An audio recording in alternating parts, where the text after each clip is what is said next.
एक प्रतापी राजा के महल में एक जादुई बाग था।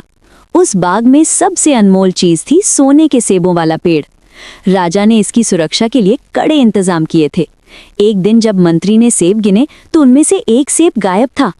तभी मंत्री दौड़ता हुआ राजा के पास आया और बोला, महाराज, गजब हो गया। आज जब मैंने सोने के सेब गिने तो उनमें से एक सेब कम है। क्या ये कैसे मुमकिन है? इतने पहरेदारों के बावजूद चोरी? मंत्री, पहरेदारों को बुलाओ, पहरेदारों से पूछताछ। कुछ देर बाद पहरेदार आए। राजा, पहरेदार, तुम्हारी आंखों के सामने से सोने का सेब गायब हो गया और तुम्हें कानों कान खबर तक नहीं हुई। क्या तुम सब सो रहे थे? पहरेदार, क्षमा करें महाराज, हम रात भर जाग रहे थे। हमने किसी को भी बाग के पास आते नहीं देखा। हमें खुद समझ नहीं आ रहा कि वो सेब कहाँ गया। तुम्हारी लापरवाही की कोई माफी नहीं है।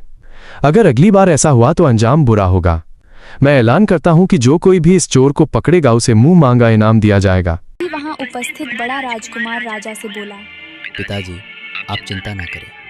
आज की रात मैं खुद बाग में पहरा दूंगा। मैं देखना चाहता हूं कि वो कौन सा चोर है जो हमारी सुरक्षा को चुनौती दे रहा है। मैं उसे पकड़कर आपके सामने पेश करूंगा। शाबाश पुत्र, मुझे तुमसे यही उम्मीद थी। जाओ, आज रात बाग की जिम्मेदारी तुम्हारी।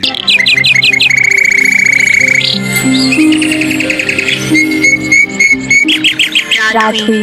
राजकुमार पहरा देने लगा, लेकिन बड़े राजकुमार का घमंड काम न आया। पहरे पर बैठने के 2 घंटे बाद ही उसे गहरी नींद आ गई।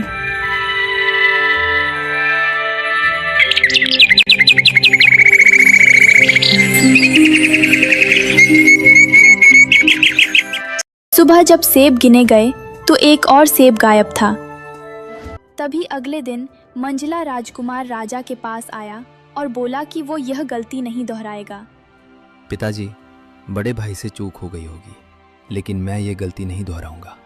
आज रात मैं पहरा दूंगा और उस चोर को रंगे हाथों पकड़ूंगा। ठीक है, तुम भी कोशिश कर लो, पर ध्यान रहे, चोर बहुत चालाक है। अगली रात मंझला राजकुमार पहरा देने लगा, लेकिन नियति ने फिर वही खेल खेला। मंझले राजकुमार को भी नींद आ गई और तीसरी रात तीसरा सेब चोरी हो गया। और सुबह होते ही राजा की चिंता अब और बढ़ने लगी। पूरा दरबार उदास था। छोटा राजकुमार, जिसे राजा मूर्ख समझते थे, वो आया और बोला, पिताजी, अगर आपकी आज्ञा हो तो आज रात मैं चोर को पकड़ने की कोशिश करना चाहता हूँ। तुम क्या समझते हो कि तुम कामयाब हो जाओगे? तुमसे बड़े और समझदार भाई असफल हो चुके हैं। तुम जाओ और अपना काम करो, यहाँ वक्त बर्बाद मत करो। महाराज, माना कि मैं छोटा हूँ, पर मुझे एक मौका तो दीजिए। मैं वादा करता हूँ कि मैं अपनी आंखों की पलकें तक नहीं झपकने दूंगा। ठीक है, जब तुम मान ही नहीं रहे तो जाओ, देखूं तुम क्या करिश्मा करते हो। रात हुई और अब क्या करिश्मा करते हो। रात हुई और अब छोटा राजकुमार पहरा देने लगा। तभी एक सोने की चिड़िया उड़कर आई और सेब तोड़ने लगी। तो तुम हो वो चोर, इतनी सुंदर और सुनहरी। मेरा दिल तुम्हें मारने का नहीं कर रहा, पर पिता की आज्ञा सर्वोपरि है। तभी जैसे ही चिड़िया सेब तोड़ती है, राजकुमार तीर चलाता है, लेकिन चिड़िया उड़ गई और तभी उसका एक पंख गिर जाता है।